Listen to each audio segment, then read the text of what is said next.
अपने ऊपर आत्मविश्वास रखिए, मेहनत कीजिए, अपनी तैयारी कीजिए, तब जंगे मैदान में उतरिए। इतिहास गवाह है कि जब भी हमारे समाज में कुछ भी बड़ा परिवर्तन हुआ है तो उसमें बहुत बड़ा योगदान कला, सभ्यता और संस्कृति का भी रहा है। मुझे गर्व महसूस हो रहा है कि मेरे काम को मान्यता मिली है।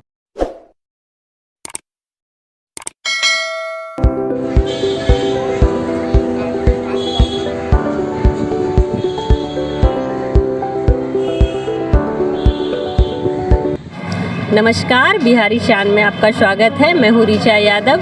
आज सिविलाजा महिला विकास संस्थान की ओर से विभिन्न क्षेत्रों में लोगों को सम्मानित किया जा रहा है। तो आइए जानते हैं किन किन क्षेत्रों में ये सम्मान दिया जा रहा है। के बावजूद हमारा निवेदन एवं निमंत्रण स्वीकार किया। इन्होंने हमेशा से चाहे वो मेरे विद्यालय का वार्षिकोत्सव ही क्यों ना हो, उपस्थित होकर मेरा हौसला बढ़ाने की कोशिश की है और महिलाओं के बीच संस्कार जगाने के लिए विगत 2 वर्षों से शिवाजी सिंह को 2017 में भोजपुरी फिल्मों के गोल्डन जुबली और भोजपुरी सिनेमा में योगदान के लिए भारत सरकार के तत्कालीन सूचना एवं प्रसारण मंत्री श्री हर्षवर्धन राठौर ने अभिनंदन का अभिनंदन करी। हमारे भोजपुरी सिनेमा के सिने स्टार बहुत ही वरिष्ठ अभिनेता हैं। भोजपुरी सिनेमा में जिन्होंने रुचि रखी है, जो देखते हैं। जी, शिवालजा महिला संस्थान ने ये आयोजन किया था। विरासत बहुत अच्छा लगा। इन महिलाओं ने एक जो कुछ बिहार से अलग अलग क्षेत्रों में जिन्होंने अपनी प्रतिभाओं से पहचान बनाया, प्रदेश का नाम बढ़ाया है, उनको सम्मानित करने के लिए आयोजन था। गौरवान्वित महसूस कर रहा हूँ ऐसे कार्यक्रम में शामिल हो। दुनिया की हर भाषा के लिए जुड़ना चाहिए नौजवानों को, लेकिन सबसे पहले अपनी तैयारी कीजिए, अपने ऊपर आत्मविश्वास रखिए, मेहनत कीजिए, अपनी तैयारी कीजिए, तब जंगे मैदान में उतरिए। वरना अगर तैयारी पूरी नहीं हुई तो फिर असफलता देखना होगा, तो हिम्मत टूट जाएगी। मैं नहीं चाहता हूँ कि मेरा कोई नौजवान असफल हो।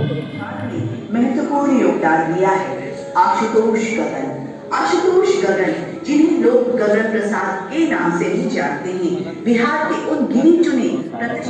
Thank you. मेरा नाम नूपुर प्रसाद। आज का प्रोग्राम करने का मेरे मन में यही आया कि आज की युवा पीढ़ी अपने पुराने सभ्यता और संस्कृति से थोड़ा दूर जा रही है, तो फिर से एक सभ्यता और संस्कृति से रिलेटेड अगर मैं प्रोग्राम करवाती हूँ तो जितने भी जो पुराने हैं या अभी के भी हैं कलाकार, उन सबको फिर से याद किया जा सके और युवा पीढ़ी को भी एक प्रेरणा मिले, एक जागरूकता मिले। क्योंकि ये इतिहास गवाह है कि जब भी हमारे समाज में कुछ भी बड़ा परिवर्तन हुआ है तो उसमें बहुत बड़ा योगदान कला, सभ्यता और संस्कृति का भी रहा है। और सिर्फ इसी वजह से मैंने ये प्रोग्राम किया और मैं बहुत बहुत धन्यवाद दूंगी महामहिम गंगा प्रसाद जी का, जो कि सिक्किम से इतनी दूर सिर्फ मेरे ही प्रोग्राम के लिए वो आज आए और उन्होंने मतलब यहाँ शिरकत किया। क्षेत्रों में आप सम्मान करें? मैंने सभी क्षेत्रों को छूने का कोशिश किया, जैसे फिल्म से कलाकार हैं, जो राइटर हैं और जो नृत्यांगना हैं, जो कला मतलब मधुबनी आर्ट को कर रही हैं, मतलब बिहार की झलक जहाँ जहाँ भी मिल रही है। और स्पेशली मैंने उन्हीं लोगों को छुआ जो बिहार से रिलेटेड है, उनको ही छुआ है। मैम, ये जो प्रोग्राम करते हैं मैम, हर साल आप हाँ, मैं हर साल करूँगी, कला संस्कृति से भी और स्पोर्ट्स पे भी। मेरा स्कूल है और मैं हॉबी क्लास भी चलाती हूँ।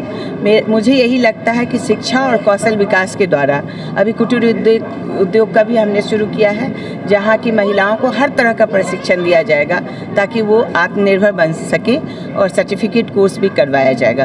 तो मुझे लगता है शिक्षा और रोजगार ये 2 बड़ी समस्या है। अगर इसका समाधान हम लोग कर लेंगे। ट्रेनिंग का है, ब्यूटिशियन का कोर्स है, एप्लिक वर्क सिखला रहे हैं, सिलाई, कटाई, बुनाई, इसके अलावा छपाई वर्क, रंगाई वर्क, इस तरह की बहुत सारी सुतली आर्ट, काथा वर्क। नहीं, उन लोगों का अभी मैं कोई चार्ज नहीं ले रही हूँ। हाँ, लेकिन जो पुअर घर से है महिलाएं, उन लोगों का कोई चार्ज नहीं ले रही हूँ। लेकिन जो मतलब संभ्रांत परिवार से हैं, उन उन लोगों से एक नॉमिनल चार्ज लिया जा रहा है। इसके अलावा ग्रामीण क्षेत्र में बहुत सारी समस्याएं जो मतलब स्त्री रोग से संबंधित होती है, उसको दूर करने के लिए भी हम सारी महिलाओं को सैनिटरी नैपकिन बनाने का कम से कम पैसे में 1 रुपये में उनको कैसे उपलब्ध कराया जाए, ये कोशिश भी कर रही हूँ। ये मेरा बहुत बड़ा काम रहेगा, जो कि मतलब घर घर तक पहुँच सके और उनके स्वास्थ्य के लिए भी वो अच्छा हो, खुद भी वो सीखें और 1 रुपये में उनके पास पहुँच जाए। धन्यवाद।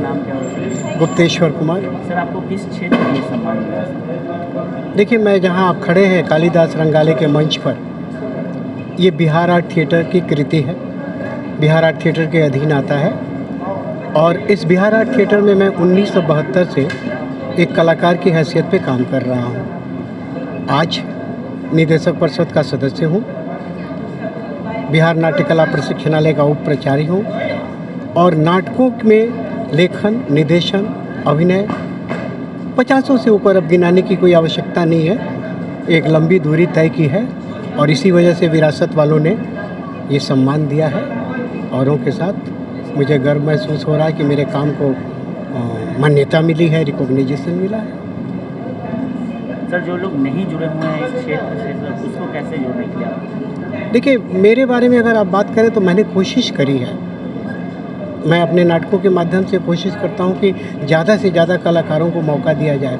मैं शायद उचित नहीं है कहना, लेकिन मैं एकमात्र निर्देशक हूँ पटना के रंगमंच पर जो कम से कम 50 कलाकारों को लेकर नाटक करता हूँ और हर किसी को मौका देता हूँ सीखने का, करने का। मैं कोई गुरु नहीं हूँ, मैं कोई बहुत बड़ा ज्ञाता नहीं हूँ, लेकिन काम कैसे करना चाहिए, काम कैसे किया जाता है, ये सिखाने का थोड़ा सा प्रयास करता हूँ। और इसकी वजह से जो बाहर की भी संस्थाएं हैं, जैसे शक्तिमान इंस्टीट्यूट ऑफ एक्टिंग है, मुकेश खन्ना जी का, या एकता कपूर जी का है, उसमें प्रशिक्षण देता हूँ।